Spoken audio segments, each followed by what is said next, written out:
প্রিয় ভিউয়ার্স, আপনারা কেমন আছেন? আশা করি আপনারা সবাই ভালো আছেন। আজ আমি আপনাদের জন্য এমন একটি বিষয় নিয়ে এসেছি, যে বিষয়টি হয়তো অনেকেরই জানা, আবার কারো কারো না জানাও থাকতে পারে। যাদের জানা তো ঠিকই আছে, কিন্তু যাদের জানা নেই তাদের জন্য স্পেশালি এই বিষয়টি আমি নিয়ে এসেছি। আপনারা ভিডিওটি প্রথম থেকে শেষ পর্যন্ত দেখার চেষ্টা করবেন, তার পাশাপাশি ভিডিওটি একটি শেয়ার করে দেবেন। যদি ভিডিওটি ভালো লাগে অবশ্যই একটি লাইক করে দিবেন। আসুন তাহলে সেই বিষয়ের উপর আমরা কিছু আলোচনা করি। আমরা সাধারণ অবস্থায় ঘরবাড়ি তৈরি করার ক্ষেত্রে আমাদের বালু, পাথর অথবা বিটা ভরাটের ক্ষেত্রে আমাদের মাটির প্রয়োজন হয়ে থাকে।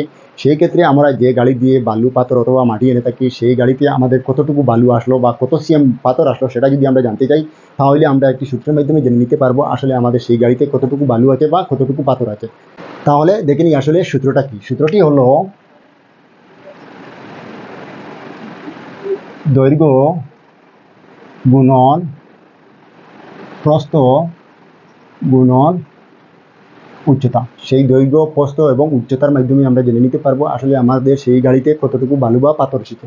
এবারে আমরা অনুমানিক একটি গাড়ির চিত্র অঙ্কন করছি। গাড়ির চিত্রটি হলো, ধরে নিলাম এইটা একটা আমাদের ছোটো গাড়ি, আর সেই গাড়িতে করে আমরা বালু অথবা পাথর বা মাটি নিয়ে আসলাম, আর সেই গাড়িতে আমাদের কতটুকু বালু বা পাথর আসলো সেটা কিন্তু এই সূত্রটাই বলে দিবে।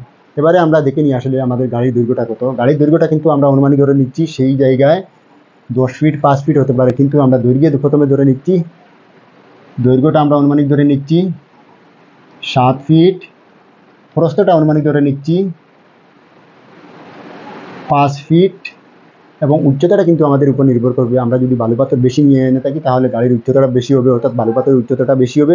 যদি কম নিয়ে আনি তাহলে সেটা কিন্তু কম হবে। উচ্চতাটাও কিন্তু আমরা অনুমানিক ধরে নিচ্ছি 2 ফিট। এবারে আমরা সূত্রতে চলে যাচ্ছি, অর্থাৎ সূত্রে এখানে দৈর্ঘ্য কত ফুট পেলাম, 7 ফিট পেলাম, গুণন প্রস্থ কতটা পেলাম, 5 ফিট পেলাম, গুণন উচ্চতা কতটা পেলাম, 2 ফিট পেলাম। তিনটা সংখ্যা এবারে আমরা যোগ করে নিচ্ছি। যোগ করে নিলে কি হবে, 5 7 35, 2 35 70। অতএব আমরা কত পেলাম, গুণফল কত পেলাম, 70 পেলাম। এখন আমরা অন্য একটি বিষয়ের উপর চলে যাচ্ছি, যে বিষয়টি আমাদের আগে থেকে জানতে হবে। সেটা হলো সিএম কত ফুটে হয় বা 1 সিএম হতে হলে আমাদের কত ফিটের দরকার। 35 CFT সমান আমাদের কি হবে, 1 সিএম হবে, 1 সিএম কিউবিক মিটার হবে। তারপরে যদি আমরা ইঞ্চিতে চলে যাই তাহলে আমাদের কত ইঞ্চিতে 1 সিএম হবে, ইঞ্চিতে হবে 5040 ইঞ্চি সমান কি হবে, আমাদের 1 কিউবিক মিটার হবে। আর আমরা সবাই জানি 12 ইঞ্চি সমান 1 ফিট। 12 ইঞ্চি সমান আমাদের কত হবে, 1 ফিট হবে। এই কথাগুলো কিন্তু আমাদের মাথায় রাখতে হবে। অর্থাৎ 35 CFT ইকুয়াল টু আমরা কত পাবো, 1 সিএম পাবো। তাহলে আমরা কি করব, এখানে আমরা কত পেলাম, সরি এই জায়গায় আমাদের কি হবে, 70 হবে। 70 এখানে কত পেয়েছিলাম, আমরা 70 পেয়েছিলাম। আর সেই 70টাকে আমরা এবারে কি করব, এই 35 দিয়ে ভাগ করে নিব। ভাগ করে নিলেই আমরা সিএমটা পেয়ে যাবো। আমরা ভাগ করে নিচ্ছি, 35 70 যদি ভাগ করে নিই তাহলে কি হবে, 2 35 আমাদের কত হবে, 70 হবে। অতএব আমরা এই গাড়িতে কত সিএম পাথর বালু পেলাম, 2 সিএম পেলাম। এখানে আমরা কয় সিএম পেলাম, 2 সিএম পেলাম। এবারে যদি আমরা বালু অথবা পাথর ছোটো কাঠের চৌকা বা টিন দিয়ে নিয়ে এনে থাকি, যেমন সামান্য বালু বা পাথরের দরকার হচ্ছে, সেই ক্ষেত্রে আমাদের গাড়ি আনার প্রয়োজন নেই। সেখানে আমরা টিন দিয়ে 10 টিন বা 20 টিন বা 5 টিন নিয়ে আসবো। সেই ক্ষেত্রে আমাদের কত টিন বালু বা পাথর আনলে 1 সিএম হবে, সেই বিষয়ের উপর আমরা কিছু জেনে নিই। ধরে নিলাম এইটা একটা আমার কাঠের চৌকা বা একটা অনুমানিক টিন। প্রথমে আমরা টিনের দৈর্ঘ্যটা দেখে নিই। দৈর্ঘ্যটা আমরা ধরে নিচ্ছি অনুমানিক 8 ইঞ্চি।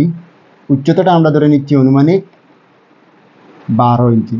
এবারে আমরা 8 দিয়ে সেই 12টাকে গুণ করে নেব। গুণ করে নিলে আমাদের কত হবে, 8 12 96 হবে। গুণন এখানে কিন্তু 96 জায়গায় 144 ইঞ্চি হতে হবে। অতএব এই কাঠের চৌকা বা টিনের পাত্রে আমাদের 1 ফিট হলো না। যতক্ষণ না পর্যন্ত এই জায়গায় 144 ইঞ্চি হচ্ছে ততক্ষণ পর্যন্ত আমাদের এই কাঠের চৌকায় 1 ফিট হবে না। তাই আমরা এখানে কিন্তু 1 ফিট পেলাম না। অর্থাৎ এইরকম আমাদের 35টা টিন বা কাঠের চৌকায় আমাদের 1 সিএম হবে না। তাই সেই জায়গায় 96 জায়গায় আমরা দেখে নিই আসলে কত গুণ করলে আমাদের সেই 5040 ইঞ্চিটা বাইর হয়। যদি আমরা 52.5কে সাথে গুণ করে নেই তাহলে আমাদের গুণফল কি দাঁড়াবে, 5040 দাঁড়াবে। অতএব আমরা এই ধরনের কাঠের বা টিন দিয়ে আমরা যদি বালু বা পাথর নিয়ে থাকি তাহলে 52 টিন আরও আধা টিন পাথর বা বালু আমাদের নিতে হবে। আশা করি আপনারা বুঝতে পেরেছেন। আর আমার এই ভিডিওটি বেশি বেশি করে আপনারা শেয়ার করবেন। যদি ভালো লাগে অবশ্যই একটি লাইক দিয়ে দিবেন। ধন্যবাদ।